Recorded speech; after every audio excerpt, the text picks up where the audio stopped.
Rick Bozich, U of L, UKIU, and WKU all coming off. It was a pretty bad Saturday for everybody.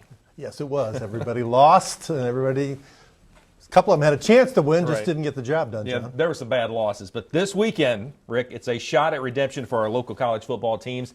And for some of us picking games for your Against the Spread column on WDRB.com. So let's check out Rick's picks here. We're going to gauge how you feel about some of these spreads on this weekend's games. Of course, these are the early odds, sure to change before kickoff because there's some quarterback issues. But let's go ahead and start here with U of L visiting Virginia. Cards are favored by 2.5, and you see the money line numbers over under a 50.5 points. Anything you like there? It's really tough to make any kind of play at all on that one, John, because you don't know what the status of Malik Cunningham is, whether he's going to play or not.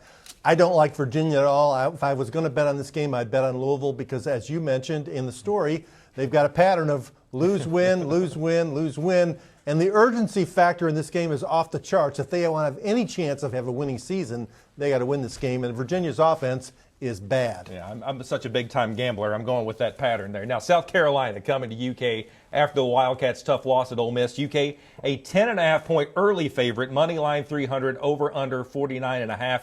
Are there safe bets there, or are we still trying to figure out this quarterback situation in UK's point? Again, Will Levis, we don't know his status. The line has dropped. It was 12.5 over the weekend.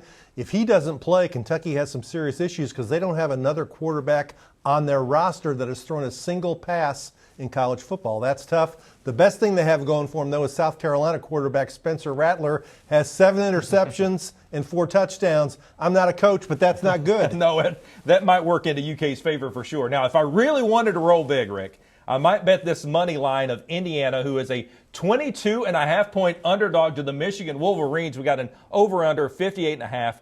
22.5 at home for IU? Yeah, I would bet that with Michigan, and I would, if I was betting it straight up, I would take the Michigan and the points, give the points. Indiana has lost its last 4 games against the spread.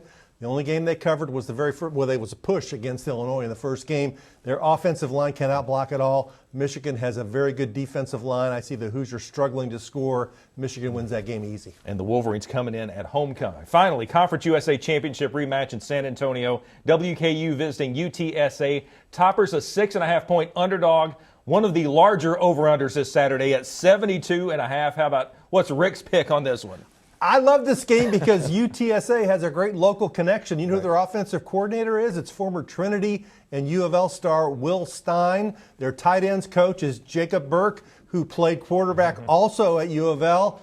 They put a lot of points on Texas. They put big points on Houston. I think Western's got a very tough assignment down there in San Antonio, so I would go with UTSA and Will Stein. He is an up-and-comer in college football coaching. Might not be at San Antonio very long. You're right. You can see the WDRB Sports Department's college football pretend bets for this Saturday. It's up now on WDRB.com.